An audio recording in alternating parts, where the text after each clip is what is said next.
M-line naman o multi-line. So ang purpose nito is para hindi ka na gumamit ng extension line, mag-offset, mag-trim at mag-pilay ng mga walls mo. Automatic na magkakaroon ka ng double line. So yan, i-type mo lang M-line. Yan, matic niyan, may double line na lalabas. I-click mo lang dun sa mga endpoints. Yan, sa boundary niyan, walls mo, and then yun, para ma-close, i-type mo lang yung CL. So yun, may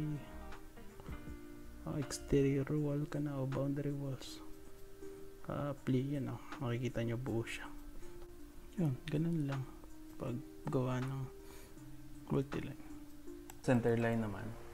So ito, sa halip na ganito yung gawin mo, mano-mano, maglalagay ng mag-copy ng isang dyan, segment dyan para magkaroon sa gitna, or copy MTP yung gawin mo, CO tapos MTP. Sa halip na ganan, mano-mano, gawin mo siya center line.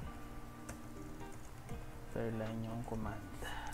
Select mo lang yung dalawang line, then yun, may center line na siya, matic. Ganun lang. QDIM naman. Yan, halimbawa may 5 kang partitions, and then gusto mo sila i-dimension na sabay-sabay. So sa halip na ganito yung gagawin mo, mano-mano, yan, or i-DCO mo, QDIM ang gawin mo. Type mo lang QDIM.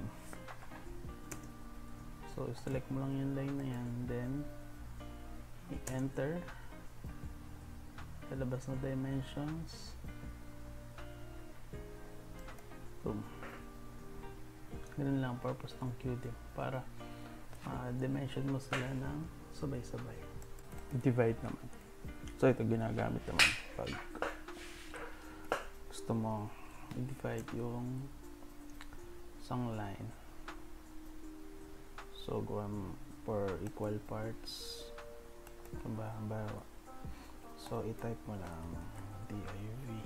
So divide yan, then i-select mo yung line, and then ilagay mo kung ilan segments mo gustong i-divide. So halimbawa 5. So may mga points yan.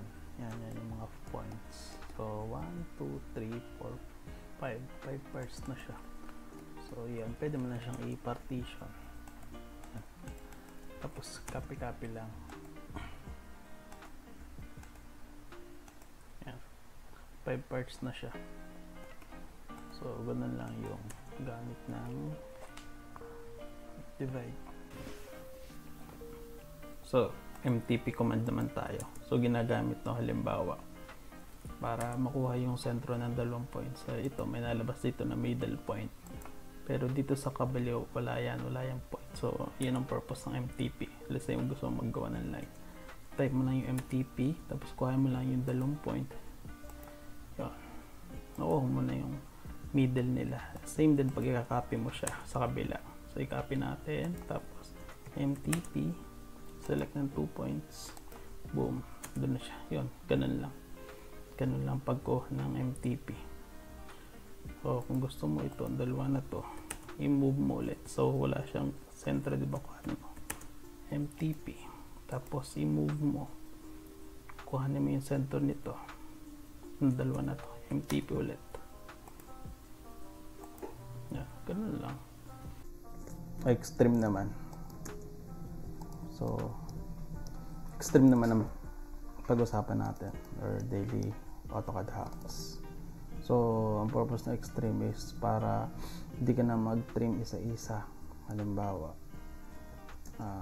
gumawa ka ng rectangle, and then gumawa ka ng abstract shapes. Yan. So para hindi mo na siya i-trim, like i-trim mo isa-isa, yan, ganun. So ang purpose ng extreme is para sabay-sabay mo na siyang i-trim, provided na may polyline ka. So yan, pwede siya sa loob, pwede sa labas. May click. Pag sa loob may kinlik mo, delete yung line sa loob. Ganun. Yun lang ang gamit ng extreme. So DCO naman, so ito ginagamit lang halimbawa para di ka na magmano-mano ng pagda-dimension. So halimbawa ito, so sunod type ko ulit ng command. Yan, di ba yun gana ng mano-mano pag tinype mo yung DCO sa command prompt. So yan, i-click mo lang to and then click mo yung midpoint. Yan, dire-diretso na siya. Ganun lang. Para hindi mano-mano, ang pagda-dimension, type DCO. Midpoint. So yun sa baba mo gagawin. DLI muna, mag-establish ka muna ng space, tapos DCO. Yan. Para continue. So halimbawa naman ganito, regular shape siya, tapos hindi siya naka polyline, so hindi mo makukuha ang area niyan. So pagka ganun, hindi siya polyline, hindi continuous yung linya, gawin mo, i-boundary mo muna. BO, type BO, and then i-click mo dito sa area sa gitna. Yan, magkakaroon siya ng boundary. Yan, yung boundary na yan, para makuha mong area niyan, type mong AA, tapos O, or object. Kasi yan, may area na siya. Tsaka perimeter. Ganun lang. Halimbawa naman to, triangle, dimensions ulit. Ito, makukuha mo tong dimensions dito ng DLI o team linear sa magkabilang side. So ito namang hypotenuse nya, so makukuha mo naman yung dimension nya through DAL o yung dim aligned, naka-align siya dun sa linya na to, dito sa may hypotenuse na to. So yun, ganun lang ang purpose ng dim align. Itong mga blocks na ginawa mo, pwede mo na rin siyang adjust. Ito example, yan.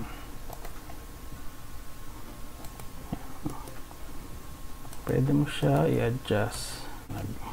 So ito na lang sample na window nito. Delete natin yung wipeout. Kuha tayo ng rectangle, tapos i-wipeout natin.